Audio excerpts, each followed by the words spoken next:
রাধে রাধে সবাইকে। তো আজকে করব কদবেল মাখা। তো দুটো কদবেল আমি এখানে নিয়ে নিয়েছি। চলো এটাকে ছাড়িয়ে নিই। তো আমি ভালো করে কদবেলের ভেতর থেকে কদবেলটা নিয়ে নিয়েছি, বাট কদবেলটা কাঁচা ছিল, এখনও পাকেনি।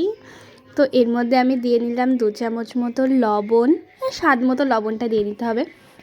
এরপরে দিয়ে নিলাম আমি লঙ্কা, এখানে আর গুঁড়ো লঙ্কা ইউজ করিনি, কাঁচা লঙ্কা ইউজ করলাম। তারপরে দিয়ে নিলাম সর্ষের তেল।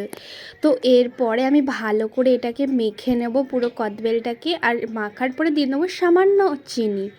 তো ভালো করে মাখা আমাদের এখানে কমপ্লিট হয়ে গেছে। জানি না কেমন খেতে হবে, যেহেতু কাঁচা। তো ফার্স্টেই আমি আমার বনকে টেস্ট করিয়ে নিই। তো আমার বনর খেয়ে তো বললো যে ভালোই হয়েছে, মানে সুন্দর হয়েছে, বাট পাকলে আর একটু বেশি ভালো লাগতো। তো এবারে আমি খেয়ে নিই। তো এখানে আমিও একটু খেয়ে নিলাম। তো এটাও খুবই টক ছিল, যেহেতু কাঁচা ছিল, তো সেই যে খুব টক ছিল, কিন্তু ভালোই হয়েছিল। আমি এতটাও এক্সপেক্ট করিনি যে এতটাও ভালো হবে কাঁচা কদবেল মাখাটা। তো নেক্সট টাইম একটা ভালো পাকা কদবেলই আমি অবশ্যই মাখা করবো, আর সেটাও তোমাদের সাথে শেয়ার করব। তো আজকে কাঁচাটাই দেখে নাও। তো এখনও একটা কদবেল ছিল, তো সেটা আমরা পাকতে রেখেছি, যে কবে পাকবে তবে মাখা করব।